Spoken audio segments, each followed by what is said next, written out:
Hello दोस्तों, आप सभी का बहुत बहुत स्वागत है। कैसे हैं आप लोग? आशा करती हूँ आप सभी बहुत अच्छे हैं और अपनी अपनी तैयारी आप लोग बहुत अच्छे से कर रहे होंगे, है ना।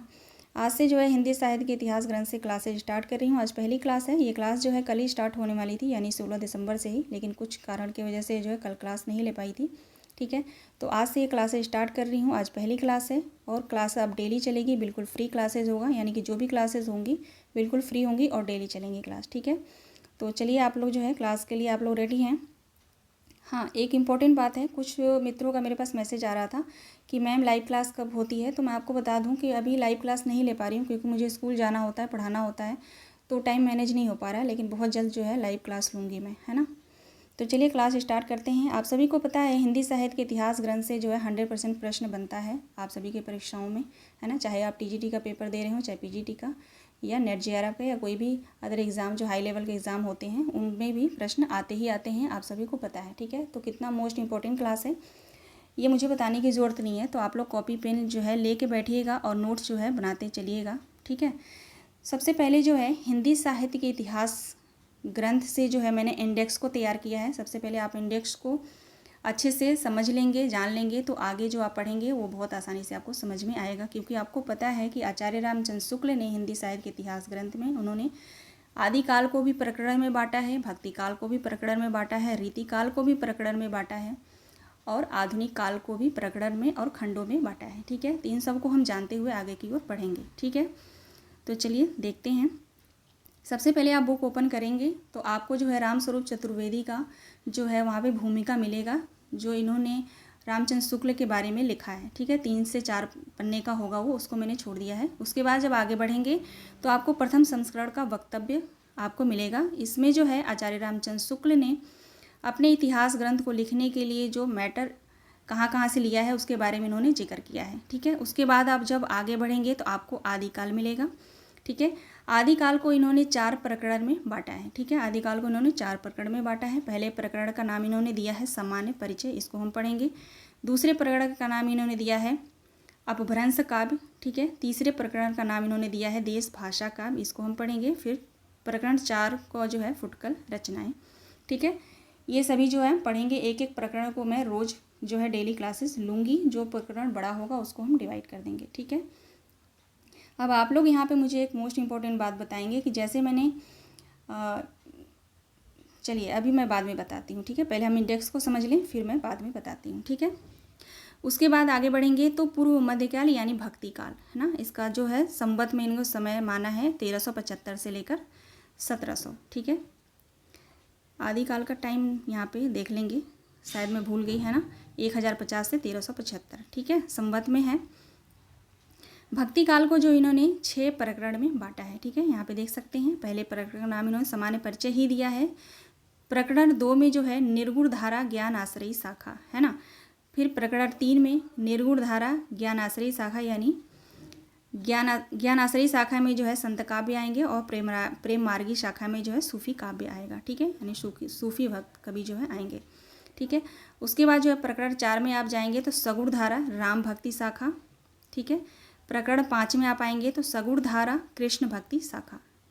उसके बाद प्रकरण 6 में आप आएंगे तो सगुण धारा राम भक्ति की फुटकर रचनाएं। ठीक है, उसके बाद जो है आप लोग ध्यान रखिएगा, यहाँ से आप लोग बिल्कुल नोट्स बनाते चलिएगा। ठीक है, आदिकाल को इन्होंने 4 प्रकरण में बांटा है और भक्ति काल को इन्होंने जो है 6 प्रकरण में बांटा है। नाम भी आप लोग ध्यान रखेंगे। ठीक है, एक बार खुद से माइंड में बिठा के सभी को, और खुद से पेन से आप लोग अपने आप लिखने की कोशिश करेंगे तो माइंड में बैठ जाएगा। ठीक है, यहीं से प्रश्न, कई बार तो यहीं से प्रश्न आता है कि आचार्य रामचंद्र शुक्ल ने अपने ग्रंथ हिंदी साहित्य के इतिहास ग्रंथ में आदिकाल को कितने प्रकरण में बांटा है, तो 4 प्रकरण में, भक्ति काल को तो 6 प्रकरण में, रीति काल को तो 3 प्रकरण में, आधुनिक काल को इन्होंने 2 खंडों में डिवाइड किया है। कितने प्रकरण में वो आगे हम जानेंगे, उतना वो मुझे याद नहीं है, थोड़ा बहुत जो है मिस्टेक हो रहा है, तो गलत बताने से अच्छा है कि हम आगे देख लेंगे। ठीक है, प्रकरण के नाम भी आप याद रखेंगे।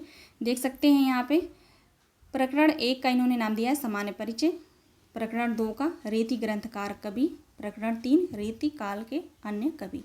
ठीक है, आगे बढ़ेंगे, आधुनिक काल को देखेंगे यहाँ पे, तो उन्होंने आधुनिक काल को जो है गद्य काल कहा है। ठीक है, प्रकरण में इसको जो है यहाँ पे 2 प्रकरण में बांटा है। ठीक है, प्रकरण 1 में इन्होंने सामान्य परिचय दिया है और गद्य के विकास के बारे में बताया है, ठीक है। प्रकरण 2 में आप देखेंगे, पढ़ेंगे जब, तो गद्य साहित्य का आविर्भाव के बारे में इन्होंने बताया है, ठीक है। ये सब मैं इंडेक्स बता रही हूँ इसलिए क्योंकि यहाँ से प्रश्न बनते हैं, 100% बनता है।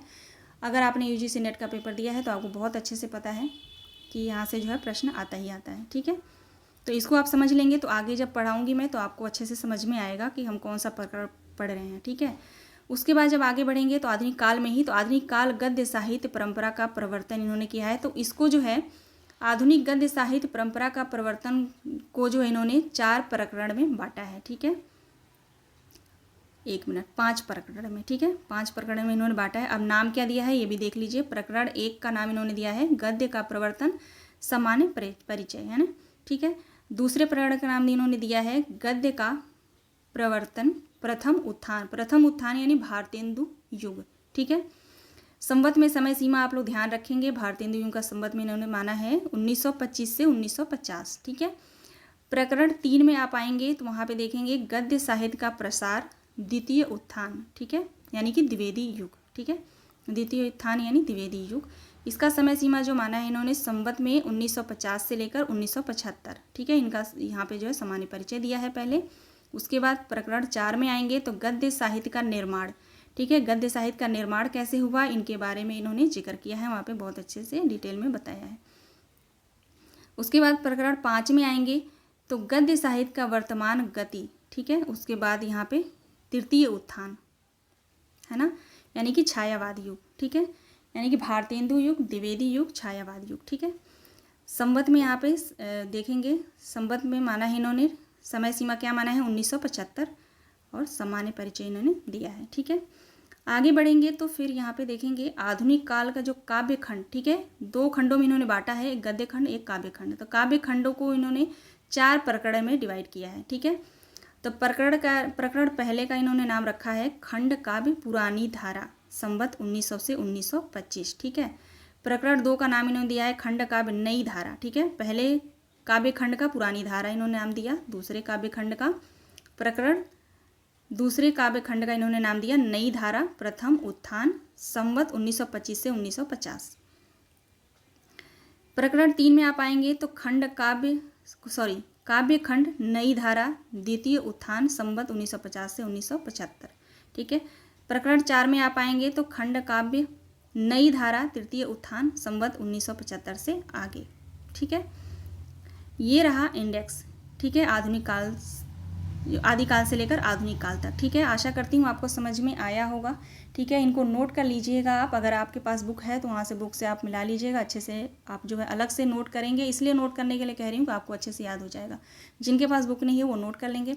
और अगर आपको PDF चाहिए तो आप टेलीग्राम पर ज्वाइन हो जाइएगा, वहाँ पर मुझे मैसेज करिएगा, या डिस्क्रिप्शन बॉक्स में लिंक दिया गया है, वहाँ से आप ज्वाइन हो जाइए, मुझे मैसेज करिएगा टेलीग्राम चैनल पर, या तो इसी वीडियो के कमेंट बॉक्स में मुझे मैसेज कर दीजिएगा तो मैं PDF दे दूँगी, ठीक है। लेकिन आप बोलेंगे तभी दूँगी मैं, ठीक है, ऐसे देने से कोई फ़ायदा नहीं, दे दूँ आप लोग पढ़े ना। फिर मैं पूरी कोशिश करूँगी कि मैं जो पढ़ा रही हूँ आपको समझ में आए। जो भी कमी होगा आप लोग मुझे बताइएगा, अपनी कमियों में सुधार करूँगी, ठीक है। एक टीचर का, एक स्टूडेंट का, हर किसी का ये फ़र्ज होता है कि जो भी उनके अंदर कमी है उनको जो है सुधार करें रोज़, प्रतिदिन, है ना। चलिए आगे बढ़ेंगे। उसके बाद जो है यहाँ पे हम एक बार देख लेते हैं हिंदी साहित्य के 900 वर्षों के इतिहास को शुक्ल जी ने 4 कालों में विभक्त किया है, ठीक है। आदिकाल, पूर्व मध्यकाल, उत्तर मध्यकाल, आधुनिक काल, ठीक है। आदिकाल को इन्होंने वीरगाथा काल कहा, समय जो है 1050 से 1375 माना। फिर पूर्व मध्यकाल यानी भक्ति काल, संवत में इन्होंने समय माना है 1375 से 1700। उत्तर मध्यकाल यानी कि रीतिकाल, संवत में इन्होंने समय माना है 1700 से 1900। आधुनिक काल यानी गद्य काल, संवत में इनकी समय सीमा माना है यहाँ पे 1900 से 1984, ठीक है। यहाँ तक आशा करती हूँ आपको समझ में आया होगा। इंडेक्स वो समझना बहुत ज़रूरी है, तो आप लोग जो है घबराइएगा नहीं कि मैम क्या पढ़ा रही हैं, ठीक है। जिन्होंने बुक को पढ़ा है वो भली बात परिचित है, मैं न्यू स्टूडेंट को बता रही हूँ। न्यू स्टूडेंट जो भी हैं वो धैर्य के साथ एक बार आप लोग क्लास को ज़रूर देख लीजिएगा, तो ही आपको समझ में आएगा। यहाँ पे एक बात मैं आपको बताना चाहती हूँ कि कुछ स्टूडेंट बोलते हैं कि इस पुस्तक के जो शब्द है, लैंग्वेज है, वो थोड़ा क्लिष्ट शब्द है ना। तो है, बिल्कुल है, इसमें कोई दो राय नहीं है, बिल्कुल है। लेकिन आप ये सोच के पढ़ो ना कि आपके पेपर में कैसा प्रश्न आता है, प्रीवियस ईयर क्वेश्चन सॉल्व करिए, उसके बाद आप ये ध्यान में रखिए कि आपके पेपर में जो है कैसे प्रश्न बनते हैं, कहाँ से प्रश्न आते हैं, उस दृष्टि से इस पुस्तक को पढ़िए। आपको शब्दों का अर्थ नहीं निकालना है, नहीं निकालेंगे तो भी आपका काम चल जाएगा। आपको अपनी परीक्षा की दृष्टि से इस पुस्तक को पढ़ना है, ठीक है। तो जो बताऊँगी आप लोग नोट करते चलिएगा, कॉपी पेन लेके बैठना आप सभी को, ठीक है। तो चलिए हम आज पढ़ते हैं प्रथम संस्करण का वक्तव्य, ठीक है। चलिए, आचार्य रामचंद्र शुक्ल कहते हैं, हिंदी के कवियों का एक वृत्त संग्रह ठाकुर शिव सिंह सेंगर ने 1833 ईस्वी में प्रस्तुत किया था। उसके पीछे सन 1889 ईस्वी में डॉक्टर जॉर्ज ग्रियर्सन ने the modern vernacular literature of northern Hindustan के नाम से एक वैसा ही बड़ा वृत्त संग्रह निकाला, ठीक है। कहते हैं कि हिंदी के कवियों का एक वृत्त संग्रह ठाकुर शिव सेंगर ने सन 1833 में निकाला। वृत्त संग्रह का मतलब वृत्त का मतलब आप समझते हैं घेरा, है ना। वृत्त का मतलब हो गया घेरा। और वृत्त संग्रह इन्होंने क्यों कहा, क्योंकि वृत्त संग्रह का मतलब होता है कवियों के जन्म काल एवं जन्म स्थान आदि से संबंधित जानकारियाँ देना, ठीक है। अत्यंत सूक्ष्म में यानी संक्षिप्त में विवरण देना उसका, यानी कि जो भी कवियों के जन्म काल होता है ना, उसका जो संक्षिप्त जो विवरण दिया जाता है उसी को जो है वृत्त संग्रह इन्होंने कहा है। यानी रचनाकारों के रचनाओं से संबंधित तथ्य का संग्रहण उसमें नहीं था, यानी उसका परीक्षण जो है नहीं हुआ है, परीक्षण संग्रहण पे जो है कम ध्यान दिया गया है वहाँ पे, ठीक है।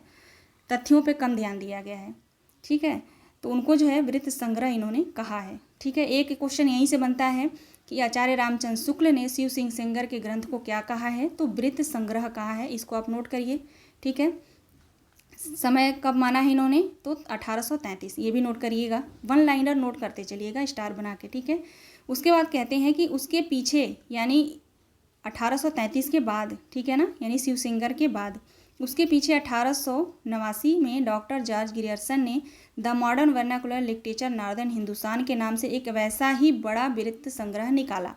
यानी कि यहाँ पे एक दूसरा क्वेश्चन ये बना कि आचार्य रामचंद्र शुक्ल ने ग्रियर्सन के ग्रंथ को क्या कहा है, तो बड़ा वृत्त संग्रह कहा है। यही तो आपको नोट करना है, यही सब तो क्वेश्चन पूछा जाता है, ठीक है। अब ये थोड़ी ना पूछेगा कि वृत्त संग्रह किसे कहते हैं।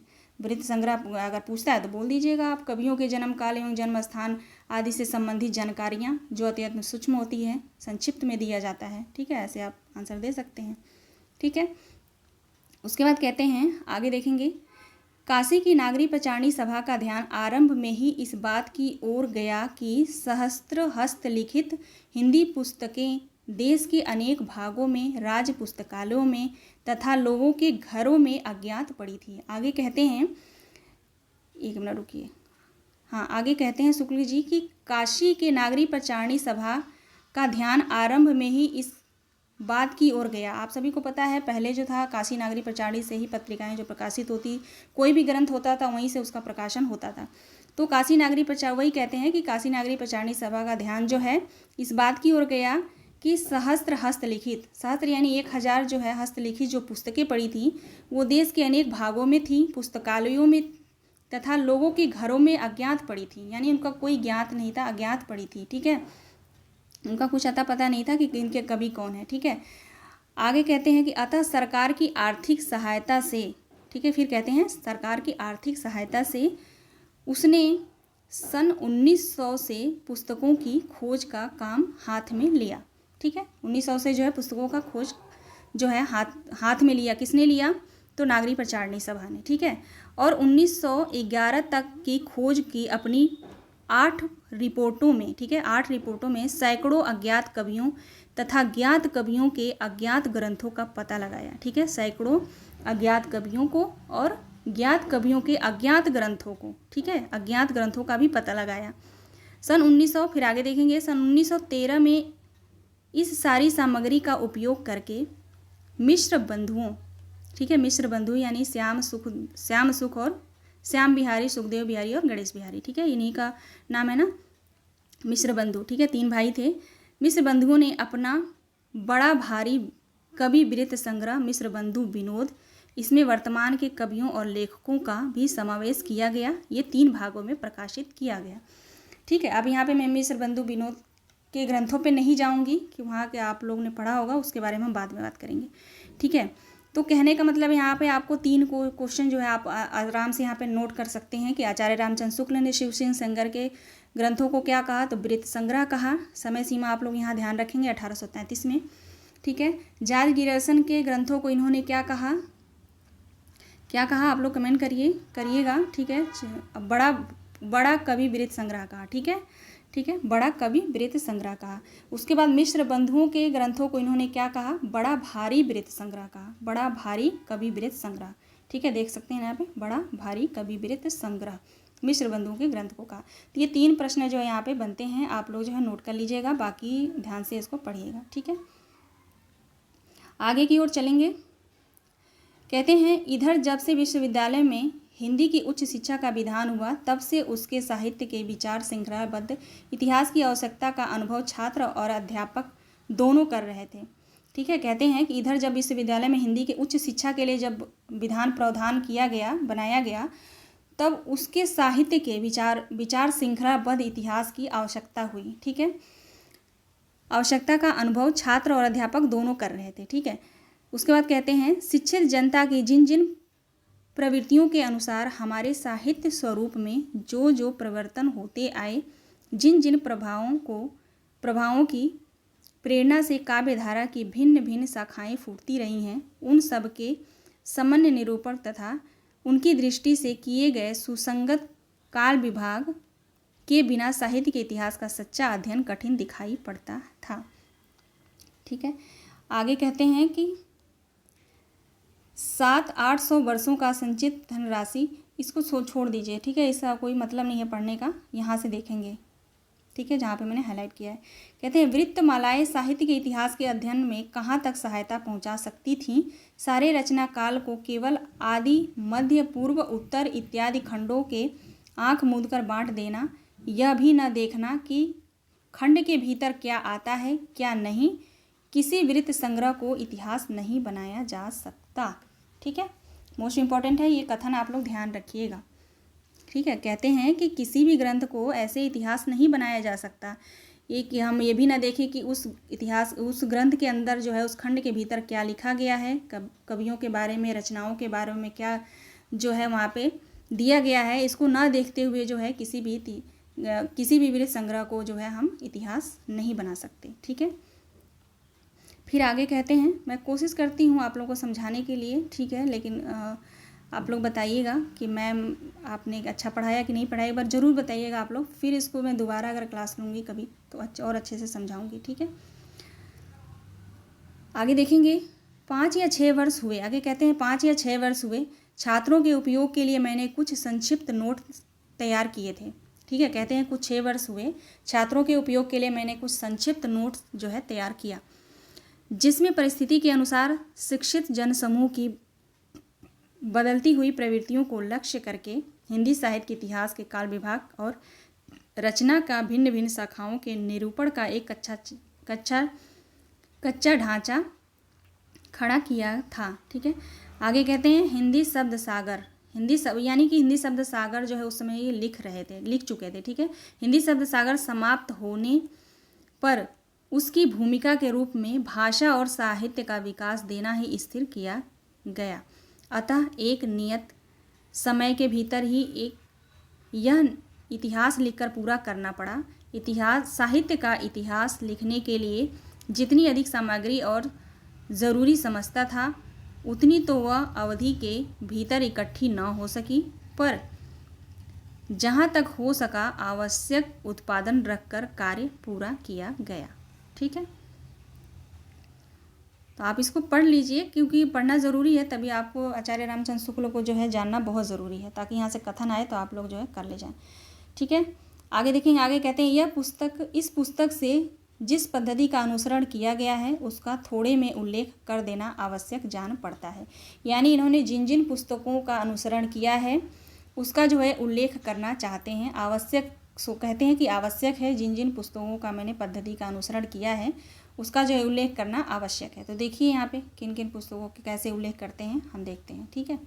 कहते हैं पहले काल विभाग को लीजिए, ठीक है। पूछ सकता है कि आचार्य रामचंद्र शुक्ल के ग्रंथ में लिखिएगा, पूछ सकता है, अगर कठिन क्वेश्चन बनाना होगा तो ज़रूर बनाएगा यहाँ से, ठीक है, एनडीए चाहे और भी एग्ज़ाम जो होते हैं वहाँ से बनाया जा सकता है कि आचार्य रामचंद्र शुक्ल अपने इतिहास ग्रंथ में प्रथम संस्करण के वक्तव्य में जो है उन्होंने प्रथम संस्करण के वक्तव्य में प्रथम संस्करण के वक्तव्य में उन्होंने किसका उल्लेख किया है, नहीं किसका जो है उल्लेख किया है। ठीक है, तो यह पहले जो है काल विभाग का इन्होंने उल्लेख किया है, सबसे पहले जो है काल विभाग को इन्होंने लिया है। ठीक है, इस तरह से क्वेश्चन बन सकता है, तो आप लोग नोट कर लीजिएगा। ठीक है, आगे देखेंगे जिस काल विभाग के आगे कहते हैं जिस काल विभाग के भीतर किसी विशेष ढंग की रचनाओं की प्रचुरता दिखाई पड़ी है वह एक अलग काल माना गया है और उसका नामकरण उन्हीं रचनाओं के स्वरूप के अनुसार किया गया है। इसी प्रकार काल का एक निर्दिष्ट सामान्य लक्षण बनाया जा सकता है। आगे कहते हैं किसी एक ढंग की रचना की प्रचुरता से अभिप्राय यह है कि दूसरे खंड की रचनाओं में से चाहे किसी एक ढंग की रचना को न लें पर परिणामों में प्रथम के बराबर न होगी। आगे कहते हैं यह नहीं कि और सब ढंगों की रचनाएं मिलकर भी उसके बराबर न होगी। जैसे यदि किसी काल में 5 ढंग की रचनाएं हैं, जैसे कि 10, 5, 6, 7 और 2 के क्रम में मिलती हैं, तो इस ढंग की रचना की 10 पुस्तकें हैं। कहते हैं इस ढंग की जो है रचना इनको कितनी मिलती हैं, 10 पुस्तकें हैं। ठीक है, उसके बाद कहते हैं उसकी प्रचुरता कहीं जाएगी यद्यपि शेष और ढंग की पुस्तकें मिलाकर 20 हैं। ठीक है, तो इसको छोड़ दीजिए, यहाँ पे इसको ज़रूरी नहीं है पढ़ना। ठीक है, इससे कोई मतलब नहीं है। यहाँ से देखेंगे कहते हैं आदिकाल का नाम मैंने वीरगाथा काल रखा। ठीक है, आदिकाल का नाम इन्होंने वीरगाथा काल रखा है। ये वक्तव्य इन्होंने कहाँ पे कहा है कथन, तो आप ध्यान रखिएगा हिंदी साहित्य के इतिहास ग्रंथ में जो है प्रथम संस्करण के वक्तव्य में इन्होंने कहा है। ठीक है, ये तो सबको मालूम है कि आदिकाल का नाम जो है वीरगाथा काल आचार्य रामचंद्र शुक्ल ने कहा है। ठीक है, आगे देखेंगे। आगे कहते हैं उक्त काल के भीतर 2 प्रकार की रचनाएं मिलती हैं। कहते हैं इस काल के भीतर जो है 2 प्रकार की रचनाएं मिलती हैं, एक तो अपभ्रंश, दूसरा देश भाषा यानी बोलचाल की भाषा। ठीक है, अपभ्रंश की पुस्तकों में कई तो जैनों के धर्म तत्व निरूपण संबंधी जो साहित्य की कोटि में नहीं आते।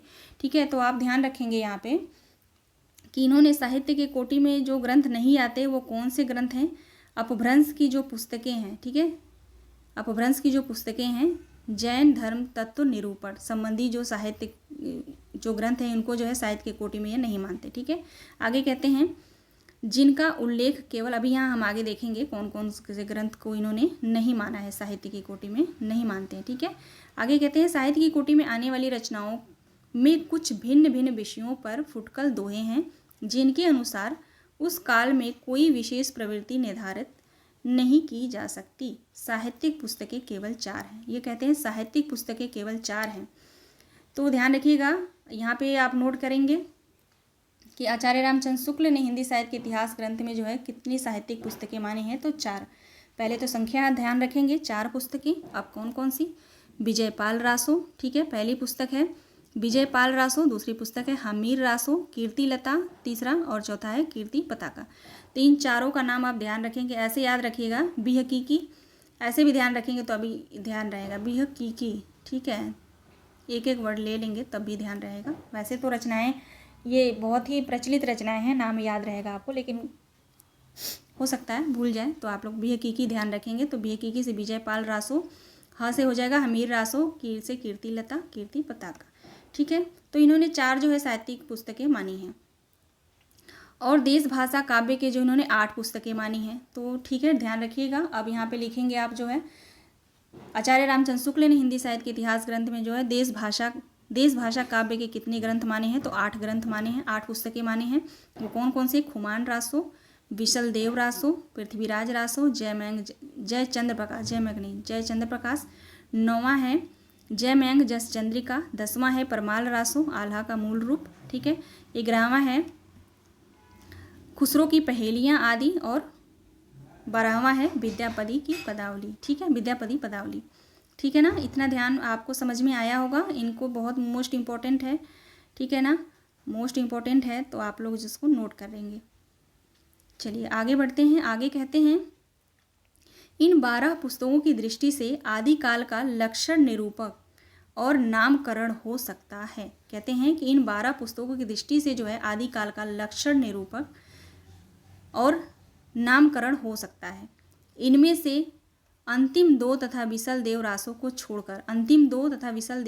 छोड़कर यानी कि अंतिम दो यानी अमीर खुसरो की पहेलियाँ और विद्यापति पदावली, अंतिम दो और क्या कहते हैं, विसल देव को छोड़कर, विसल देव यानी कि छठा, 11वां और 12वां को छोड़कर। ठीक है, यहाँ पे कहते हैं 6वां, 11वां और 12वां को छोड़कर।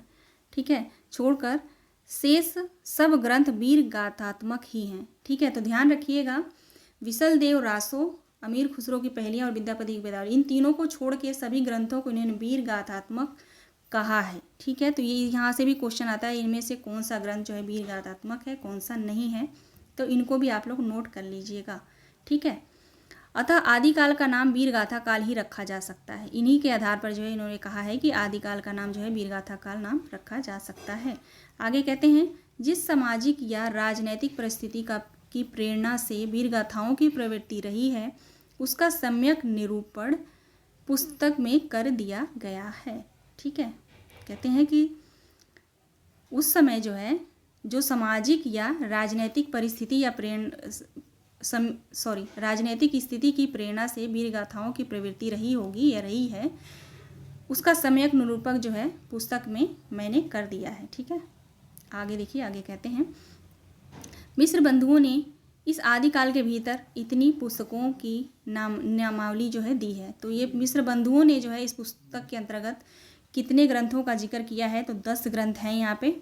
ठीक है, भगवद गीता, बृहद नवकार, वर्तमाल, समंतसार, पंतली और अनन्य योग, जम्बू स्वामी और रवंतगिरी रास और नेमिनाथ चौपई और उवयो माला यानी उपदेश माला।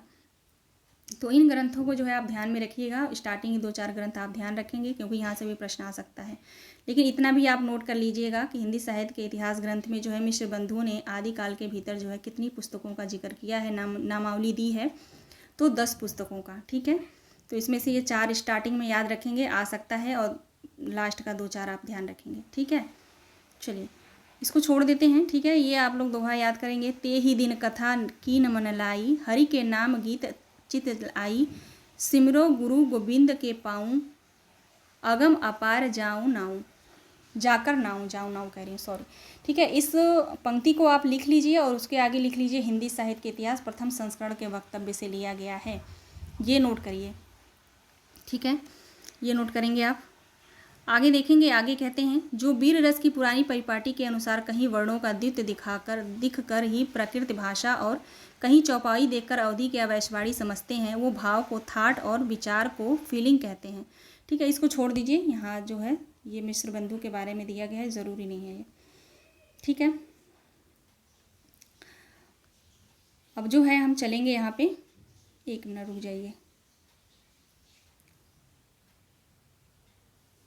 हाँ, यहाँ पे देखेंगे, कहते हैं, एक ही काल और एक ही कोटि की रचना के भीतर जहाँ भिन्न भिन्न प्रकार की परंपराएं चली हुई पाई गई हैं, वहाँ अलग अलग शाखाएं करके सामग्री का विभाग किया गया है। जैसे भक्ति काल के भीतर पहले तो 2 काव्य धाराएं निर्गुण धारा और सगुण धारा निर्दिष्ट की गई। कहते हैं भक्ति काल के भीतर जो है पहले कौन कौन सी धाराएं आई, निर्गुण धारा और सगुण धारा। ठीक है, उसके बाद कहते हैं, फिर प्रत्येक धारा की 2-2 शाखाएं स्पष्ट हुई। जैसे मैंने इंडेक्स में आपको बताया, निर्गुण धारा को इन्होंने 2 भागों में बांटा। ठीक है, संत काव्य और सूफी काव्य, है ना, प्रेम मार्गी शाखा और ज्ञान मार्गी शाखा। फिर सगुण धारा को इन्होंने 2 भागों में बांटा, सगुण धारा को भी इन्होंने 2 भागों में बांटा, है ना, एक राम भक्ति शाखा और एक कृष्ण भक्ति शाखा। ठीक है, जिसके राम भक्ति शाखा, रामाश्रयी शाखा और कृष्णाश्रयी शाखा कह लीजिए, है ना, वही यहाँ पे जो है कह रहे हैं। फिर जो है कहते हैं, प्रत्येक धारा के 2 शाखाएं स्पष्ट रूप से लक्षित हुई। निर्गुण धारा की ज्ञान आश्रयी शाखा और प्रेम मार्गी शाखा यानी सूफी शाखा, और आगे कहते हैं सगुण धारा की राम भक्ति शाखा और कृष्ण भक्ति शाखा। इन धाराओं और शाखाओं की प्रतिष्ठा यूं ही मनमाने ढंग पर नहीं की गई है। कहते हैं इन शाखाओं की प्रतिष्ठा यूं ही मनमाने ढंग से नहीं की गई हैं, उनकी एक दूसरे से अलग करने वाली विशेषताएं अच्छी तरह दिखाई भी गई हैं। और देखते ही ध्यान में आ भी जाएंगी। और कहते हैं आप देखते ही ध्यान में आ भी जाएंगी, और बिल्कुल सही कहा है। आप आगे जब पढ़ेंगे राम भक्ति शाखा कृष्ण भक्ति भक्ति काल में जब आप पहुँचेंगे, जब भक्ति काल में पढ़ाऊँगी तो वहाँ पे आप देखेंगे बहुत अच्छे से एक एक कवि के बारे में इन्होंने इतने अच्छे से वहाँ पे मतलब मैटर दिया है, इतने अच्छे से बताया गया है कि मैं क्या बताऊँ आपसे। ऐसे ही नहीं क्वेश्चन आ जाता है, इसीलिए पूछा जाता है क्वेश्चन यहाँ से, है ना। अब आएंगे हम रीतिकाल पे, ठीक है। यहाँ से जो है रीतिकाल पे आएंगे। कहते हैं रीतिकाल के भीतर रीतिबद्ध रचना की जो परंपरा चली है उसका उपविभाग करने का कोई संगत आधार मुझे नहीं मिला, ठीक है। कहते हैं कि रीतिकाल के अंतर्गत जो है उसका जो उपविभाग करने का जो कोई संगत मुझे नहीं मिला, कोई आधार मुझे नहीं मिला। रचना के स्वरूप आदि में कोई स्पष्ट भेद निरूपित किए बिना विभाग कैसे किया जा सकता है। आगे कहते हैं किसी काल विस्तार को लेकर यूं ही पूर्व और उत्तर नाम देकर दो हिस्से कर डालना ऐतिहासिक विभाग नहीं कहला सकता। आगे कहते हैं जब तक पूर्व और उत्तर के अलग अलग लक्षण न बताए जाएंगे तब तक इस प्रकार के विभाग का कोई अर्थ नहीं है। इसी प्रकार थोड़े अंतर पर होने वाले कुछ प्रसिद्ध कवियों के नाम पर अनेक काल बांध चलने के पहले यह दिखाना आवश्यक है कि प्रत्येक काल प्रवर्तक कवि का यह प्रभाव उसके काल में होने वाले सब कवियों में सामान्य रूप से पाया जाता है। यहाँ से छोड़िए, आप लोग यहाँ से पढ़िए, ठीक है। मैंने हाईलाइट कर रखा है इम्पोर्टेंट। ये जब मैं यूजीसी नेट की तैयारी कर रही थी तब मैंने इस पुस्तक को पढ़ा था, ठीक है। अब मैंने आप लोगों को पढ़ाने के लिए फिर दोबारा पढ़ा, है ना।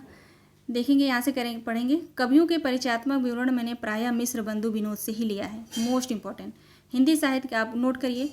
हिंदी साहित्य के इतिहास ग्रंथ में आचार्य रामचंद्र शुक्ल ने कवियों के परिचयात्मक विवरण किस रचनाकार के ग्रंथ से लिया है, तो मिश्र बंधु विनोद के ग्रंथ से लिया है, ठीक है। ध्यान रखिएगा, नोट कर लीजिएगा आप लोग, ठीक है। इस तरह से मुझे नहीं लगता शायद आपको कोई नोट करवाता होगा। आप अपने पढ़ के या तो खुद नोट करिए या तो मैं नोट करवा रही हूँ, तो इस तरह नोट करिए। यकीन मारिए जिस तरह जो मैं पढ़ा रही हूँ इस तरह आप पढ़ते जाएंगे। हो सकता है मैं और टीचर की तरह मैं हो सकता है कुछ क्लिष्ट शब्द हैं मैं नहीं समझा पा रही हूँ, लेकिन जो आपके परीक्षा के दृष्टि से क्या महत्वपूर्ण है उसको मैं ज़रूर बताऊंगी, और उस हिसाब से अगर चलेंगे तो देख लेना आप परीक्षा में ज़रूर सफलता प्राप्त करेंगे। लेकिन आपको 100% देना होगा। जैसे मैं 100% अपना दे रही हूँ जी जान लगा के, उसी तरह आपको भी देना होगा, तो ही आप आगे बढ़ेंगे, अपनी सफलता प्राप्त कर पाएंगे, ठीक है। चलिए आगे बढ़ेंगे। नोट कर लिया आप लोगों ने, आशा करती हूँ आप लोगों ने नोट कर लिया होगा, ठीक है। आगे कहते हैं कहीं कुछ कवियों के विवरणों में परिवर्तन और परिष्कार भी किया है, जैसे ठाकुर दीनदयाल गिरी, राम सहाय, रसिक गोविंद के विवरण में। आगे कहते हैं यदि कुछ कवियों के नाम छूट गए या किसी कवि की किसी मिली हुई पुस्तक का उल्लेख नहीं हुआ है, कहते हैं या कोई कवि छूट गए हैं या किसी कवि का जो है पुस्तक मिला है उसका उल्लेख मैंने नहीं किया है, तो इसमें मेरी कोई बड़ी उद्देश्य हानि नहीं हुई। इस काल के भीतर मैंने जितने कवि लिए हैं या जितने ग्रंथों का नाम दिए हैं उतने ही ज़रूरत से ज़्यादा मालूम हो रहे हैं। आप सभी को पता है रीतिकाल को इन्होंने 3 प्रकरण में बांटा है, ठीक है। यहाँ की रीतिकाल में इनको ज़्यादा ग्रंथ नहीं मिले होंगे, ज़्यादा इनको मैटर नहीं मिला होगा, है ना, तथ्य के साथ नहीं मिला होगा, तो इनको इन्होंने नहीं लिया, तो इसलिए वहाँ पे आपको कम पढ़ना है, ठीक है। कम ही है, 3 प्रकरण में ही बांटा है। सबसे ज़्यादा मैटर इनको भक्ति काल में मिला है, भक्ति काल को इन्होंने पूरा विधिवत दिया है, ठीक है। आगे देखेंगे। आगे कहते हैं रीतिकाल या और उस काल के कवियों की साहित्यिक विशेषताओं के संबंध में मैंने जो संक्षिप्त विचार प्रकट किए हैं वे दिग्दर्शन मात्र के लिए हैं। इतिहास की पुस्तक में किसी कवि की पूरी या अधूरी आलोचना भी नहीं की जा सकती। बिल्कुल सही बात है ना। कहते हैं इतिहास के, अब इस पॉइंट को आप लोग नोट करेंगे। इतिहास की पुस्तक में किसी कवि की पूरी या अधूरी आलोचना भी नहीं की जा सकती। यह कथन किसका है, तो आचार्य रामचंद्र शुक्ल का है। ये यहाँ से लेके यहाँ तक कथन लिखिए, आगे लिखिए आचार्य रामचंद्र शुक्ल, हिंदी साहित्य के इतिहास ग्रंथ से लिया गया है, ठीक है। आगे कहते हैं किसी कवि की आलोचना लिखनी होगी तो स्वतंत्र, एक मिनट रुक जाइए। कहते हैं किसी कवि की आलोचना लिखनी होगी तो स्वतंत्र प्रबंध या पुस्तक के रूप में लिखूंगा। बहुत प्रसिद्ध कवियों के संबंध में मैंने थोड़ा विस्तार से लिखना पड़ा। कहते हैं बहुत प्रसिद्ध कवियों के संबंध में थोड़ा विस्तार से लिखना पड़ा है, पर वह भी विशेष प्रवृत्तियों की ही निर्धारण किया गया है। यह आवश्यक है कि उनमें कुछ प्रवृत्तियों को मैंने रसोपयोगी और कुछ को बाधक कहा है। ठीक है, ये रीतिकाल तक हो गया। अब हम आ गए आधुनिक काल पे। ठीक है, आधुनिक काल देखेंगे। आधुनिक काल के गद्य का आविर्भाव सबसे प्रधान साहित्यिक घटना है। कहते हैं आधुनिक काल के गद्य का आविर्भाव जो है सबसे प्रधान साहित्यिक घटना है, इसलिए उसके प्रसार का वर्णन विशेष विस्तार के साथ करना पड़ा है। मेरा विचार इस थोड़े से काल के बीच हमारे साहित्य के भीतर जितनी अनेक रूपता का विकास हुआ है उसको आरंभ तक लाकर उसमें आगे की प्रवृत्तियों का सामान्य और संक्षिप्त उल्लेख करके कहीं छोड़ देने का था, क्योंकि वर्तमान लेखकों और कवियों के संबंध में कुछ लिखना अपने सिर पर कहते हैं क्योंकि वर्तमान लेखकों और कवियों के संबंध में कुछ लिखना अपने सिर एक बला मोल लेना ही समझ पड़ता है। आगे क्या कहते हैं देखेंगे। पर जी न माना वर्तमान सहयोगियों तथा उनकी अमूल्य कृतियों का उल्लेख भी थोड़े बहुत विवेचन के साथ डरते डरते इन्होंने किया है। ठीक है, आगे कहते हैं वर्तमान काल में अनेक प्रतिभा संपन्न और प्रतिभाशाली लेखकों और कवियों के नाम जल्दी से या भूल से छूट गए होंगे। कहते हैं जल्दबाजी में या भूल से जो है छूट गए होंगे। इसके लिए तथा उससे भी अधिक उनकी कृतियों से आगे देखेंगे। कहते हैं उनकी कृतियों से विशेष रूप से परिचित महानुभावों से क्षमा प्रार्थी हूँ। ठीक है, आगे देखेंगे। आगे कहते हैं इससे आधुनिक काल के अंतर्गत सामान्य लक्षणों और प्रवृत्तियों का वर्णन एक ही और अधिक ध्यान दिया गया है। अगले संस्करण में इस काल का प्रसार कुछ अधिक हो सकता है। अगले संस्करण में कहते हैं इस काल का प्रसार जो है कुछ अधिक हो सकता है। अब आप लोग कमेंट के माध्यम से मुझे बताइएगा कि हिंदी साहित्य का इतिहास का दूसरा संस्करण जो है कब प्रकाशित हुआ था और उसमें जो है क्या विशेषताएं हैं।